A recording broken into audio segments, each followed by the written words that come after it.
নমস্কার, আমি ঋষিকেশ দেবগুপ্ত অফিসিয়ালে আপনাদেরকে স্বাগত। গণদেবতা সদা জাগ্রত, এটা আপনারা আশা করি এতদিনে বুঝে গেছেন। তবু আজকে আর একবার বলি, কেননা আজ ঠিক সন্ধ্যাবেলা বা রাত ৮টার দিকে নরেন্দ্র মোদী তৃতীয়বারের জন্য প্রধানমন্ত্রী হিসেবে শপথ নিতে চলেছেন। তার আগে আর একবার নিজেদের মধ্যে বিষয়গুলো ঝালিয়ে নিই।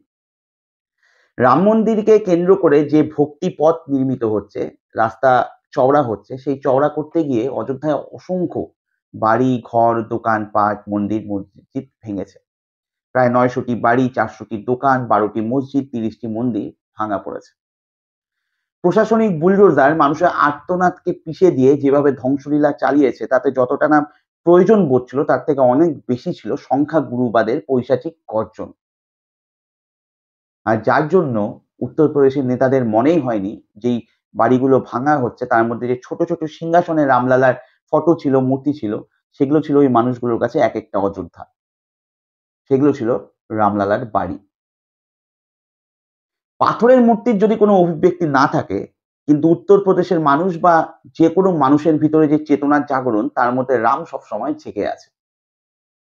আর জেগে আছে বলেই অযোধ্যা যেখানে রয়েছে, ফৈজাবাদ, যেই অযোধ্যাকে ভরকেন্দ্র করে নরেন্দ্র মোদী ভোট ময়দানে অবতীর্ণ হয়েছিলেন, সেই ফৈজাবাদে ২ বারের বিজেপির সাংসদ লাল্লু সিংকে হারিয়ে জিতেছেন অবদেশ প্রসাদ নামে একজন দলিত প্রার্থী, যিনি সমাজবাদী পার্টি থেকে দাঁড়িয়েছিলেন। প্রায় ৫২ থেকে ৬০,০০০ ভোটের ব্যবধানে এরকমই একটা কিছু হবে, লাল্লু সিংকে হারিয়ে দিয়েছেন।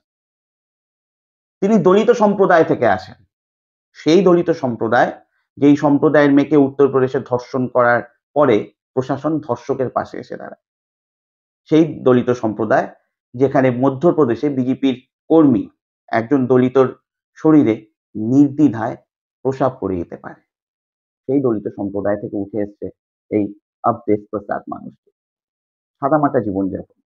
তাকে যখন জিজ্ঞেস করা হয়েছিল আপনি কি করে জিতলেন, তিনি নির্দ্বিধায় বলেছিলেন যে রামচন্দ্র এবং হনুমানজির আশীর্বাদ এবং মানুষের ভালোবাসা।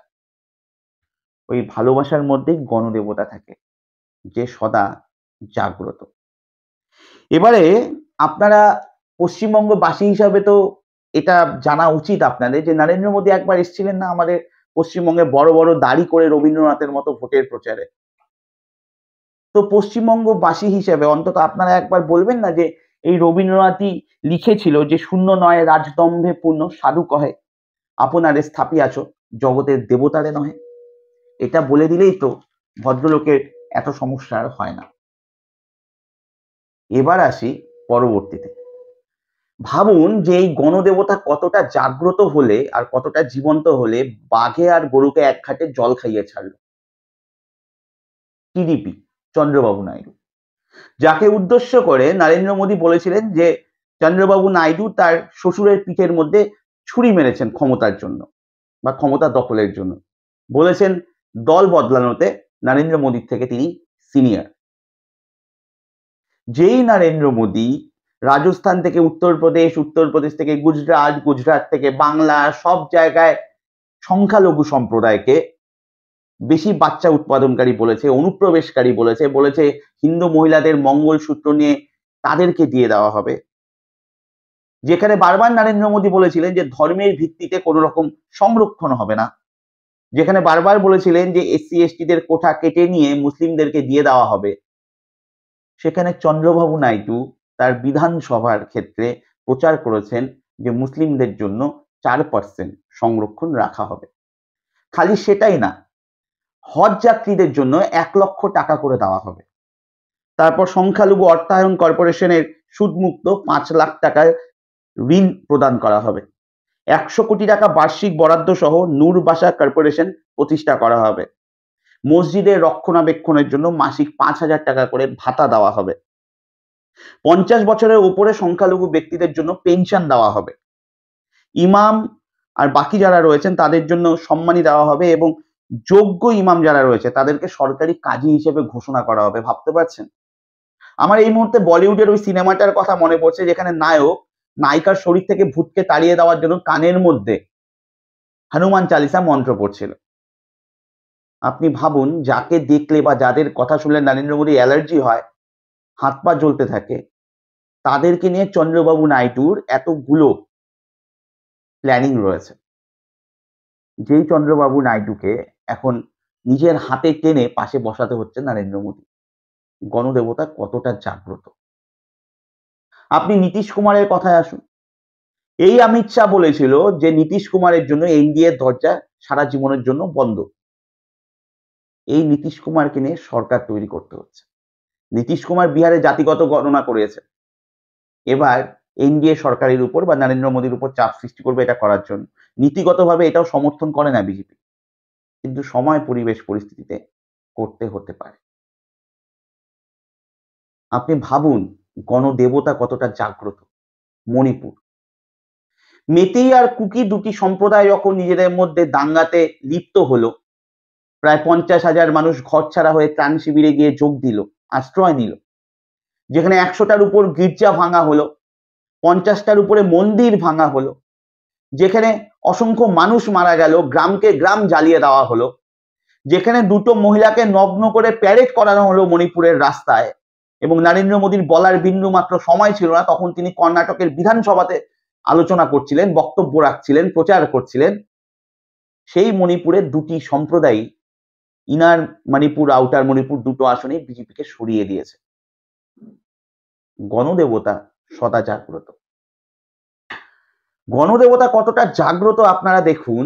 2019-এ ক্ষমতায় আসার পর 2024-এর আগে 2023-এর শেষের দিকে এনডিএর বৈঠক ডাকা হয়েছিল, তার আগে হয়নি।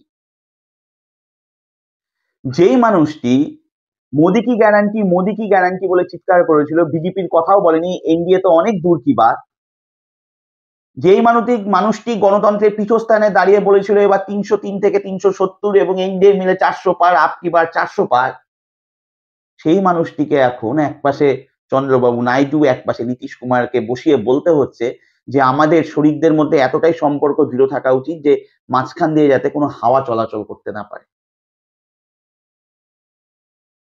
গণদেবতা রাজনৈতিকভাবে কতটা দেউলিয়া করে দিতে পারে ভারতবর্ষের সব থেকে ক্ষমতাবান মানুষকে।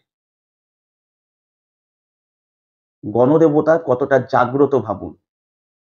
যেই মানুষটি 2014-তে 3,60,000-এর ব্যবধানে যেতে কেজরিওয়ালকে হারিয়ে, যেই মানুষটি 2019-এ যেতে 4,70,000-এর ব্যবধানে, সেই মানুষটি এবার একটি রাউন্ডে পিছিয়ে যাওয়ার পর 1,52,000 ভোটে জিতেছে। গোটা ভারতবর্ষের ইতিহাসে সর্বনিম্ন দ্বিতীয় ভোটের ব্যবধানে তিনি জিতলেন, তার আগে রয়েছে শ্রী চন্দ্রশেখর। ভাবা যায় গণদেবতা কতটা জাগ্রত। গণদেবতা কতটা জাগ্রত হলে যেই মানুষটি নিজের লোকসভার প্রচারে নিজের নাম 700 বারের উপরে বলেছেন, এনডিএর নাম একবার কি দুবার বলেছে, আজকে তাকে সারাদিন এনডিএর কথা বলতে হচ্ছে, এনডিএর নাম বলতে হচ্ছে, আমির থেকে আমরাতে চলে এসছে।